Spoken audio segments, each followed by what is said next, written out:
Hello, and welcome to my latest and greatest Yugioh Barrel Dragon deck profile video, and also the very first deck profile video on my brand new channel.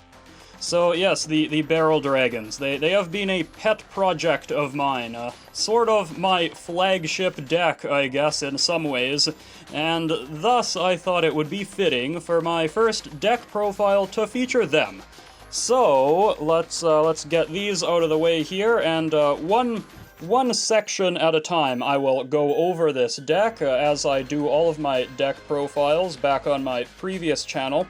And then after we've gone through the main deck and the extra deck and a couple honorable mentions, then I'll go into a bit more depth on the quote-unquote combos of the deck and how you might want to play it. So, yeah, let's get into this now. So, first of all, we have the Barrel Dragons themselves. Yes, these are the heart and soul of the deck, I suppose. We have Barrel Dragon, and we have Blowback Dragon here. These, one of each. These are big dark machines. You can flip 3 coins, and if 2 of the 3 results are heads, you can destroy things.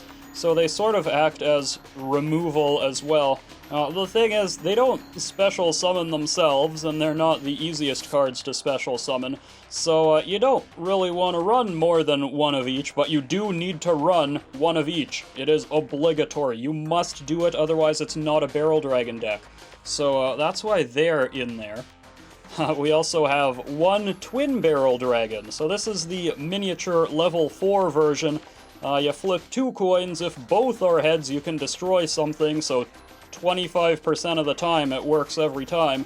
Now, otherwise, it is a level 4 with 1700 attack, but it is a dark machine, and that is relevant for the Desperado Barrel Dragon, which I run at 3 because this card's actually good. So, when one of your dark machines is destroyed, you can special summon this card, and during the battle phase, as a quick effect, you can flip 3 coins and destroy monsters up to the number of heads.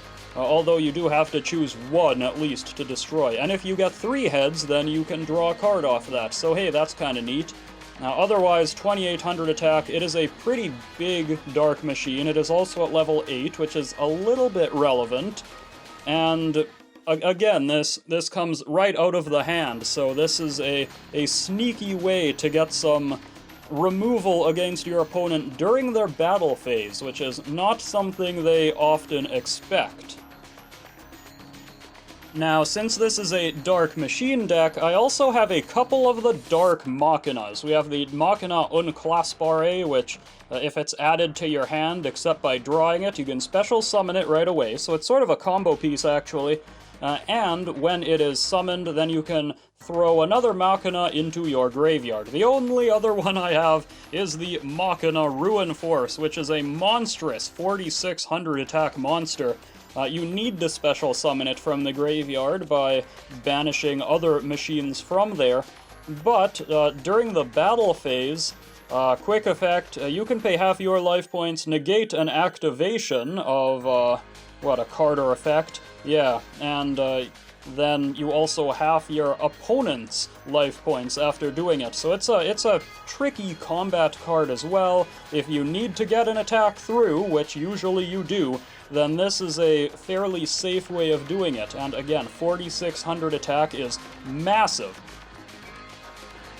Now, we also have a couple other level 4 dark machines. We have the Blast Spider, the BM4 Blast Spider. I run 3 of these because they're pretty good. They are a good way to cheat Desperado Barrel Dragon into play, because you target one of your own dark machines and you target one of anything face up your opponent has, and you destroy them both, which will, of course, trigger Desperado Barrel Dragon to special summon to play. It also destroys something of your opponent's, so if you absolutely need the spot removal, the Blast Spiders are useful for that. Otherwise, 2200 defense is not nothing. This could conceivably survive a turn, maybe. And the other level 4, we've got Mechanical Chaser. I run 2 of these. level 4 normal monster with 1850 attack. It's huge, bigger than some level 4 monsters. It doesn't have the glory that it once did, but still, it is a sizable level 4, and you can special summon it through means in this deck. So I do run these, and they come in handy. They are actually useful to use in the deck. They are not useless. And the final Dark Machines in this deck, I run 2 of Gizmek Orochi, the Serpentron Sky Slasher. Now this is a very good card. This is an extremely powerful level 8. It special summons itself as a quick effect from your hand or your graveyard by banishing face down the top 8 cards of your library. But that just means that it's pretty much a free special summon because nothing in this deck really matters. Also, you can, once per turn, you can banish 3 of your extra deck cards to target a face-up monster on the field and destroy it.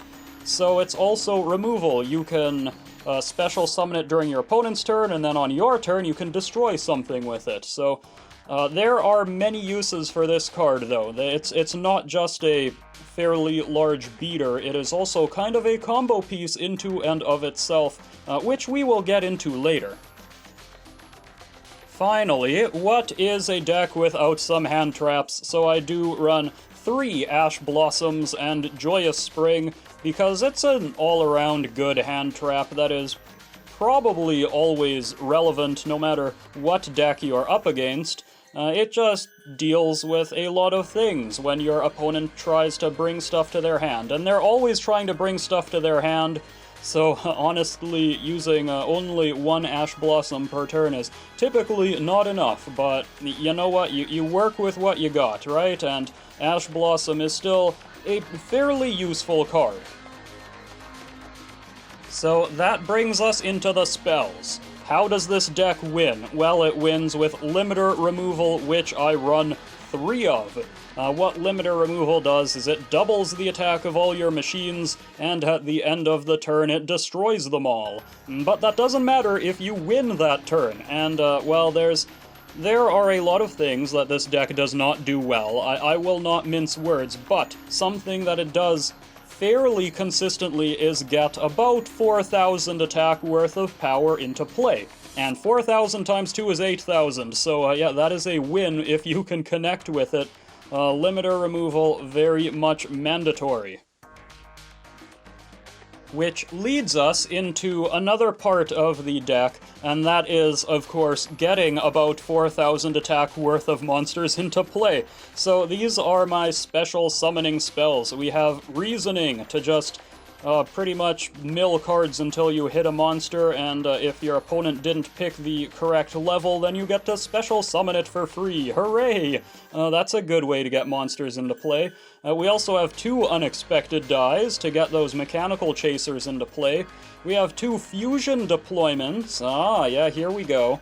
This is how you get Barrel Dragon and Blowback Dragon into play, as you will see when we go over the extra deck. It also locks you into only playing fusion monsters from your extra deck that turn, but since this deck's boss monsters tend to be main deck monsters anyway, that's not a big deal. And we have Foolish Burial, which I guess there's a couple cards you want in the graveyard. You can either hit the Gizmek or you can hit the big Machina, whichever one you think you can play. The Gizmek is typically the easier card to play, so that's normally what you go for.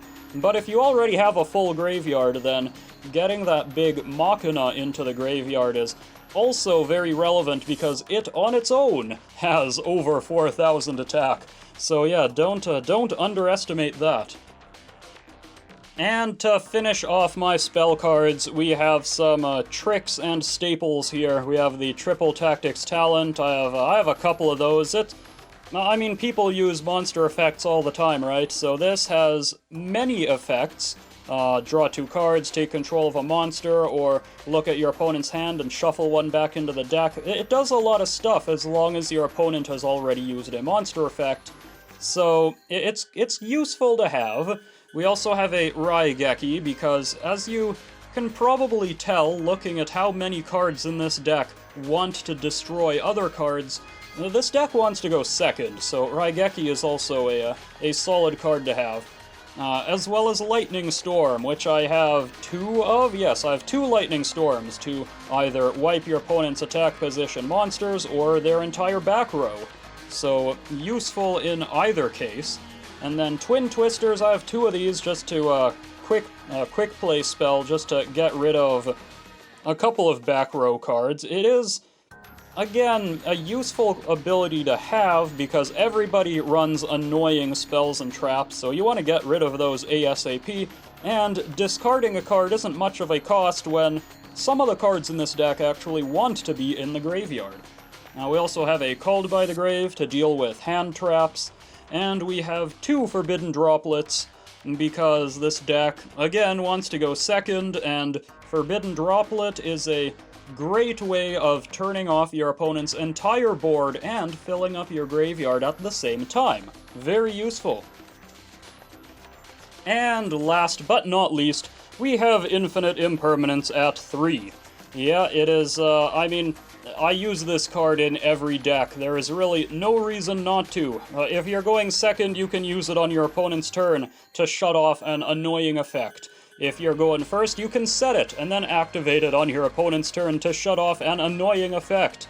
And there are so many annoying effects in the game, they are best, made infinitely impermanent, I suppose. So yes, I run 3 of these because it's just that good. Which brings us to the extra deck. So we start off with the Fusion Monster Gatling Dragon, which, unfortunately, there is no good way to play this card. Trust me, I have tried. But it does specify Barrel Dragon and Blowback Dragon in its card text, which means that through this, you can use Fusion Deployment to special summon one of those two monsters. So it's a good way to get one of them into play, even if you can't actually build the Gatling Dragon out of them.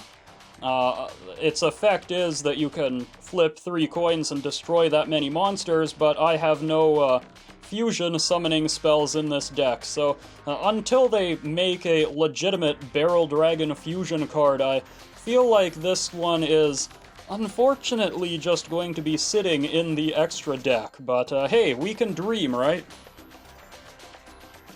I also have a bit of just general Dark-type support. We have the Wee Witch's Apprentice here, which powers up your Dark monsters by 500, and if this card is destroyed, you can target a Dark monster in your graveyard and return it to your hand. So that's kind of a useful effect, but powering up your other cards by 500 is usually more relevant, surprisingly, because you sometimes need that to get over bigger monsters, like anything with 3,000 attack or more. And we also have Dark the Dark Charmer Gloomy, which you can use to target a dark monster in an opponent's graveyard and special summon it, so then you can link climb from there. And this does something else too. If this link summoned card is destroyed by battle or destroyed by card effect, you can add a dark monster with 1500 or less defense from your deck to your hand. Okay, there you go. So it also kind of replaces itself. So again, it is a useful card to have on hand just in case. There's also a couple little machine link monsters. We're starting with Platinum Gadget, which is a light machine, I know. But what it does, it can't be used as link material the turn it is link summoned, which is unfortunate, but there are ways around that, don't you worry.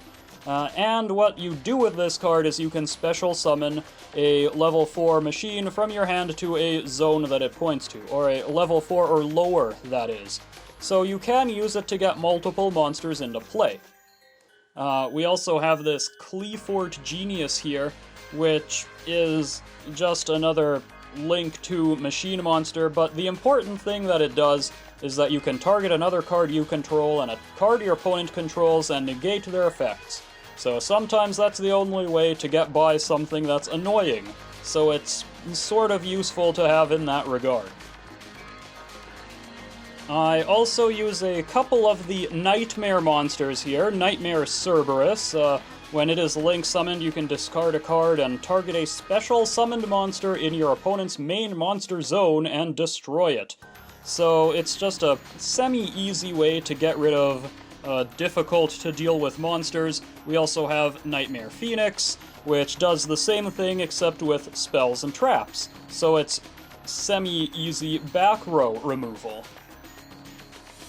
And to finish off my Link monsters, we have some of the more combo-centric cards. So we've got IP Masquerena here, and she does a lot of stuff, because what she allows you to do is, as a quick effect, mind you, Link summon on your opponent's turn, which is something that this deck really doesn't do a whole lot of. And the Link summoned card will be immune to your opponent's card effects. So hey, she does some interesting things, and Nightmare Unicorn is one such card that you might want to Link summon, because unlike the other Nightmare cards, this one shuffles another card back into the deck. So this gets by a lot of other effects or protections that simply destroying can't do.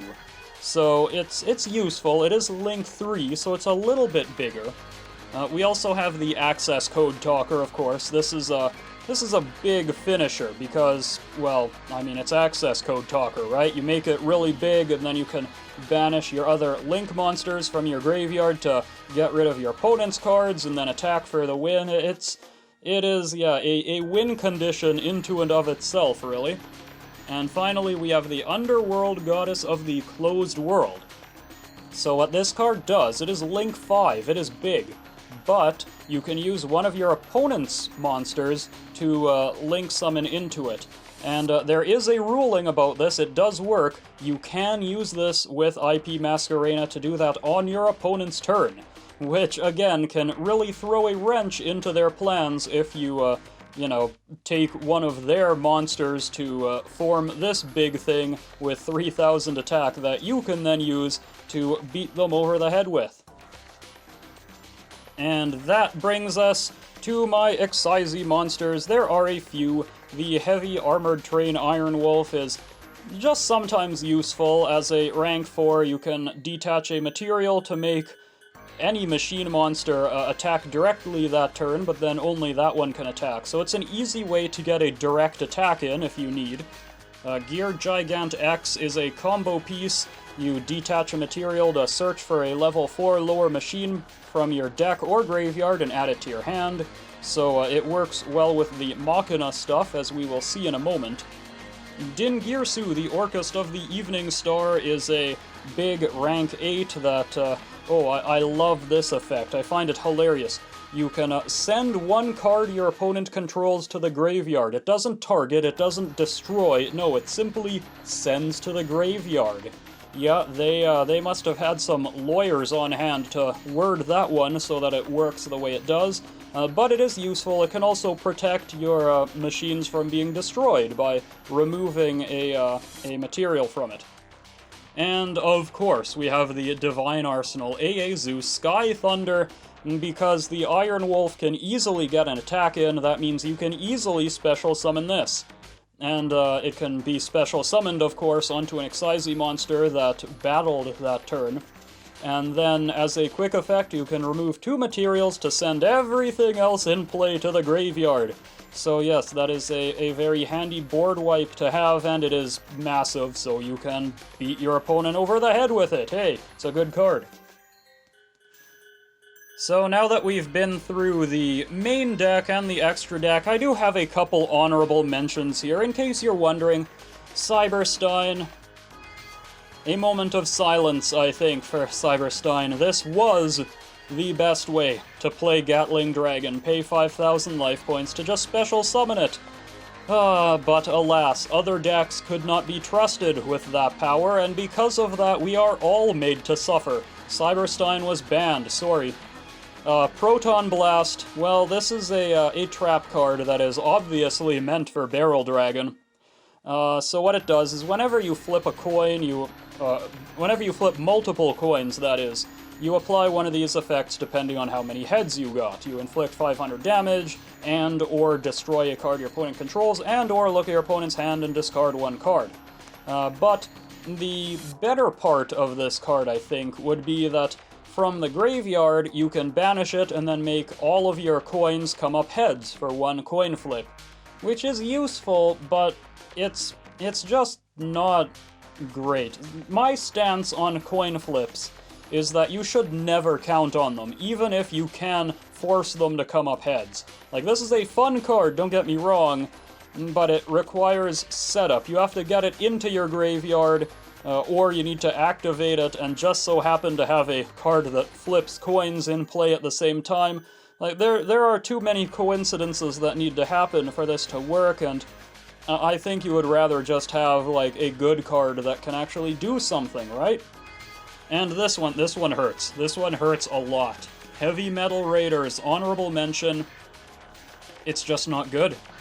It is, unfortunately, just not very good, and you need cards that are good if you want to really compete at all, even semi-seriously.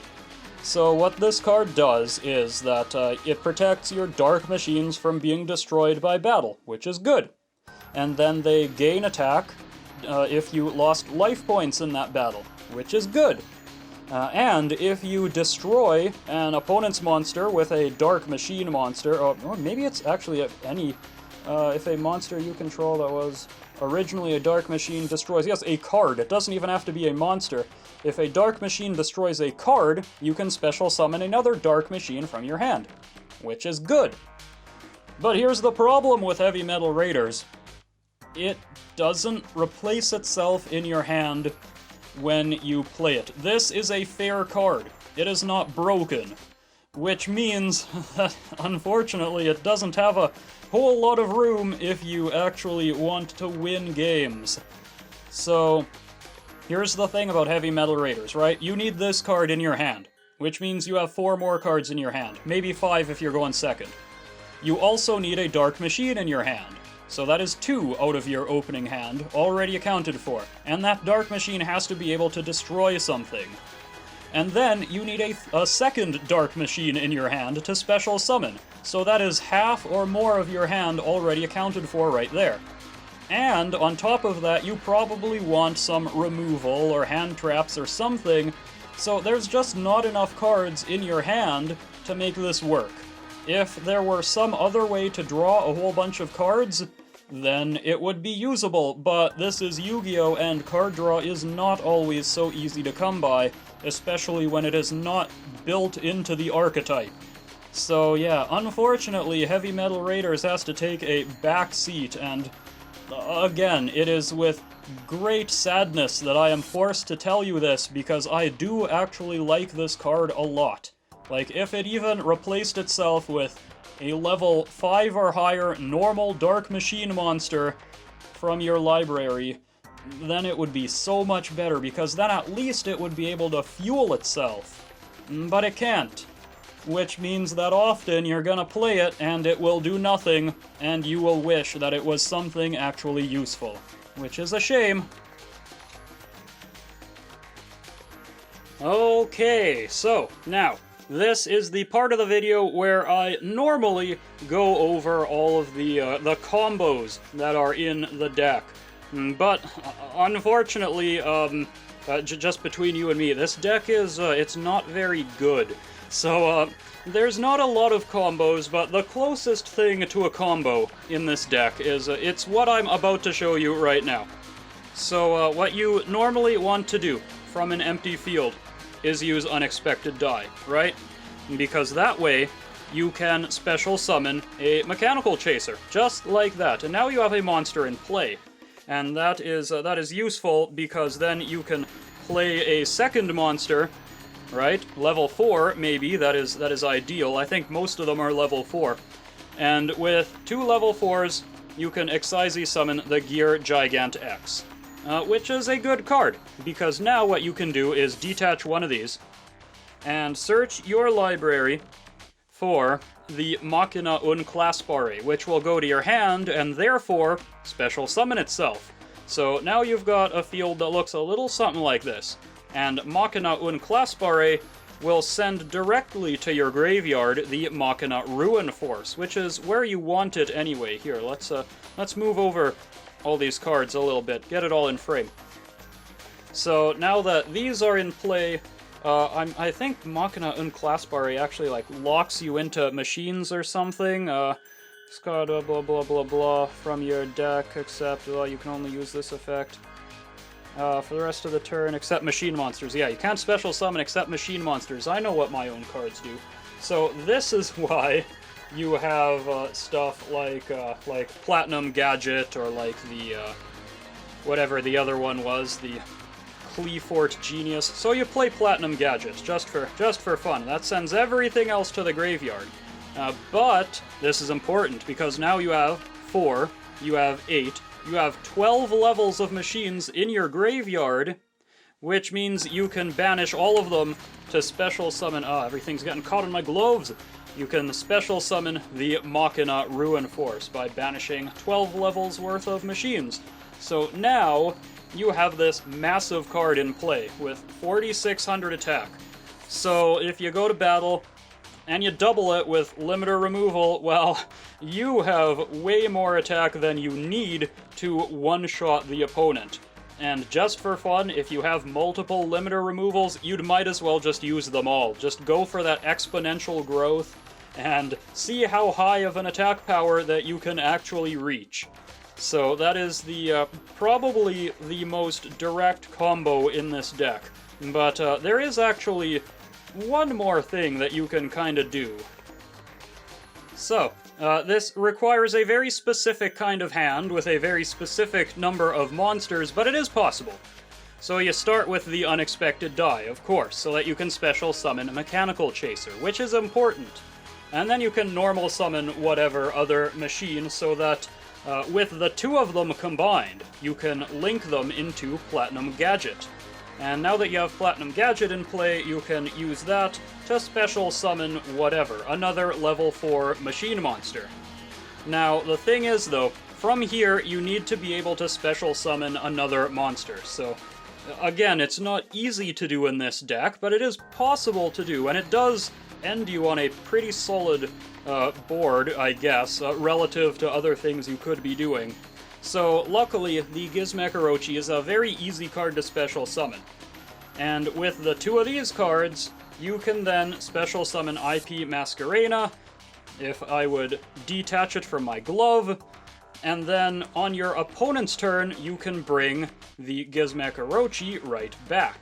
So now, you have 3 monsters in play, and the Underworld Goddess of the Closed World needs 4 monsters in order to be special summoned. Yeah, the numbers are pretty high on this one, but I guess there's good reason for that. So if your opponent plays something that you don't like, well, you can just use your entire field and that 1 monster that you don't like of your opponent's to special summon your Underworld Goddess. And now you have something, you know, kind of sizable in play, and hopefully they have nothing. And on your turn, of course, you can just keep on banishing your own library in order to special summon your Gizmecha back. So, yeah, that is one of the, I guess you could call it a combo. One of the sort of combos of this deck.